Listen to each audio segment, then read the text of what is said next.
Hey everybody, it's Jason, Zombie Collector, and I feel like I haven't done one of these videos in a long time. Down in the South, we say in a Cone's age. So I'm gonna do kind of combination care package, and there's a pickup I had at the local Piggly Wiggly. So first off is the care package sent to me by none other than Alan Neel, another Hoosier. And he said here, Jason, I found a couple of cards and I thought you might want them. Take care of your friend Alan Neel. And the cool thing is, this is 13 out of 516,478. So this is really a short print. I mean, out of 516,000 plus, I mean, I really feel I got blessed on this one. So he sent me that on the ice cream sandwich, one of one. I'm sorry, 13 out of 568,000. So here I'm going to show the cards off.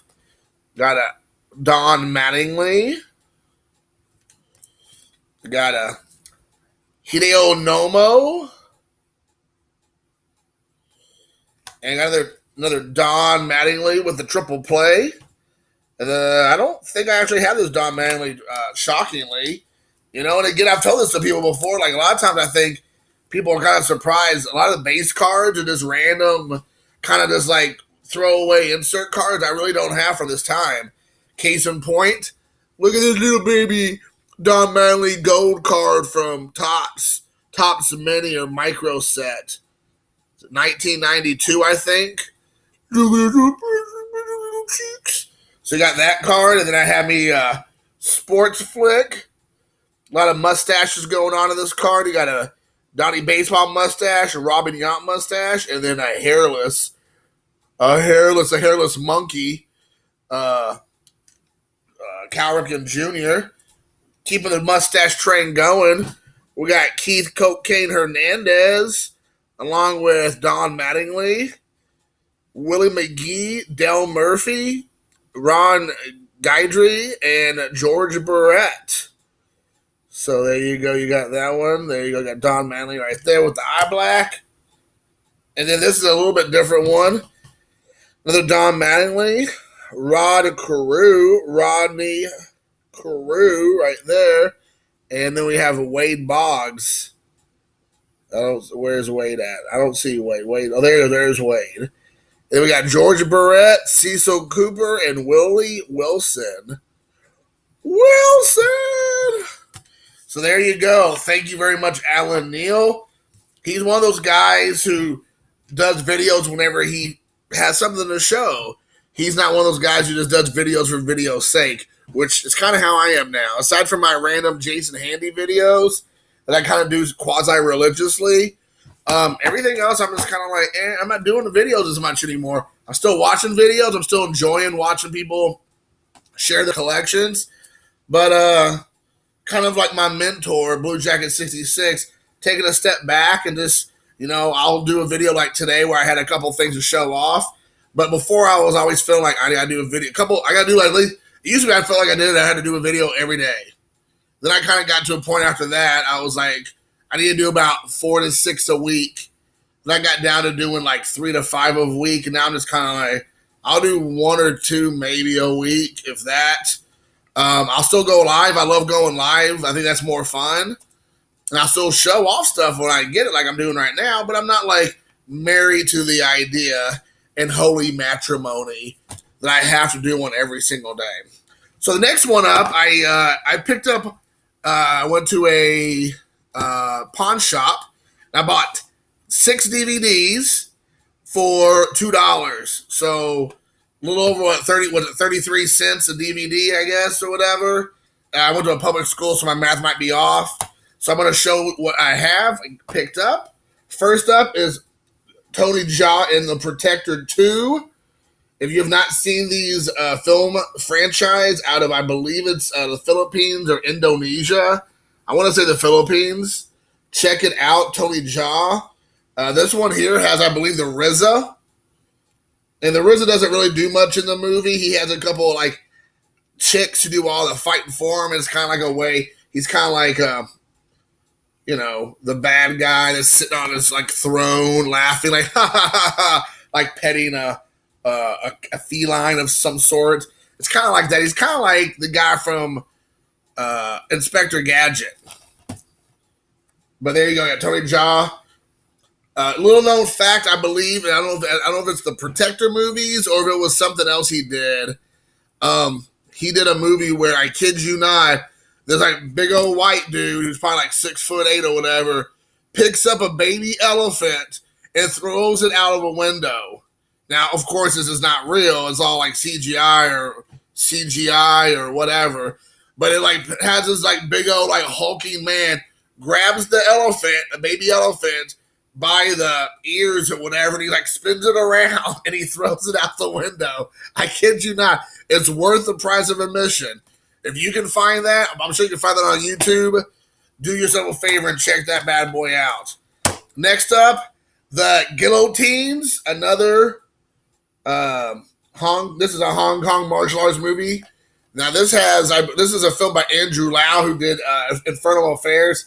Infernal Affairs is a very famous Hong Kong movie series that The Departed, the Scorsese directed, Matt Damon and Leonardo DiCaprio acted with Marky Mark and a bunch of other people.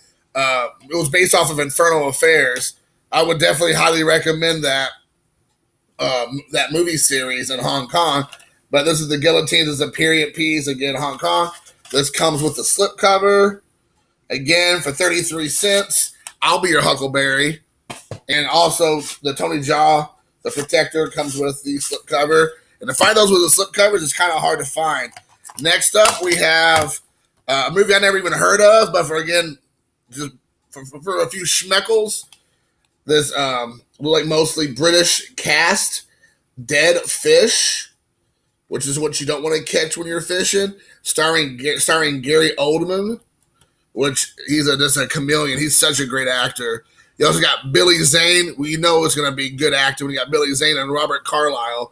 Robert Carlyle is kind of like he's like in 28 Weeks Later, I believe. He's the main guy in 28 Weeks Later. You also got Terrence Stamp, who's from Superman Part 2. Gary Oldman, he plays Dracula in the Bram Stoker's Dracula. He's in the Harry Potter movies, I'm sure you all know. He also plays, I think, he played for a couple films, Gordon in the Batman series. I mean, he's just awesome. He's in True Romance. He plays like kind of like a quasi-white Jamaican in True Romance, which has a great part in that. I mean, he does a ton. He was not Alfred Hitchcock. He was Winston Churchill.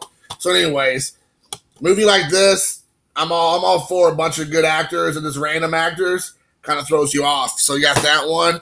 Next up, this is it's still sealed, never opened, Silent Night.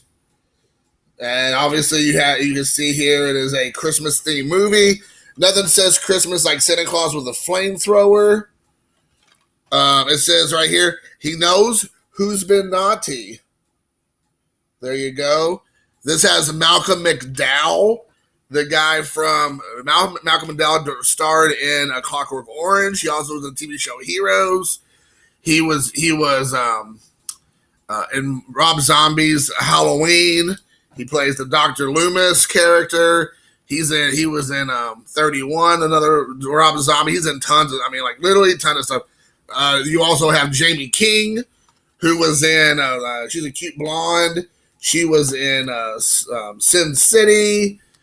She was also in Heart of Dixie. The TV show is a little known secret. I love that show. Doesn't take my man card away. Doesn't make me gay. I hope not. But I love that show, and I watched it by myself. I couldn't even blame it on anybody else. Like, there wasn't no women folk involved. But I love that show. Ellen Wong. I don't know her, but her name's Ellen Wong. So don't be Wong, be right, and watch this movie. Next up is Tucker and Dale versus Evil.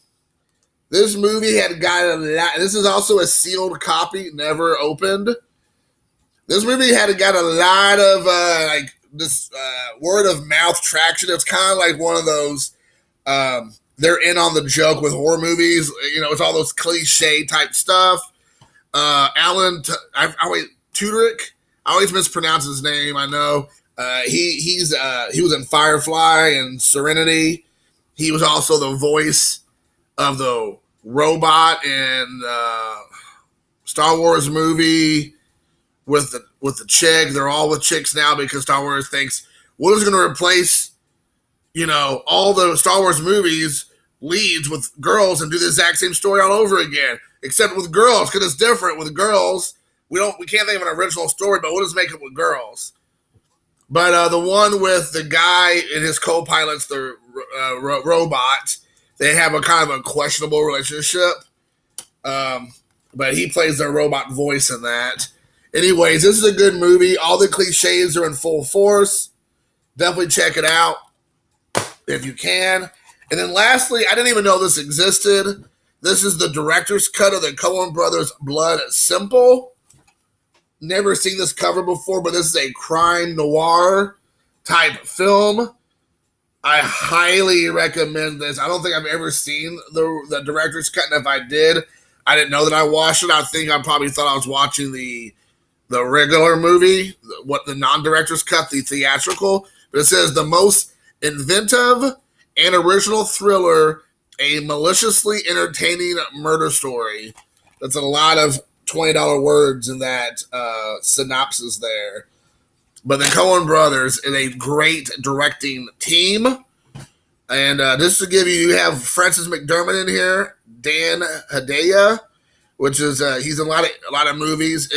Emmett Walsh is in it, and he is directed by Joel Coen and then directed by Ethan. But you just cannot go wrong. Blood Simple. So guys, hopefully check it out if you've not seen it.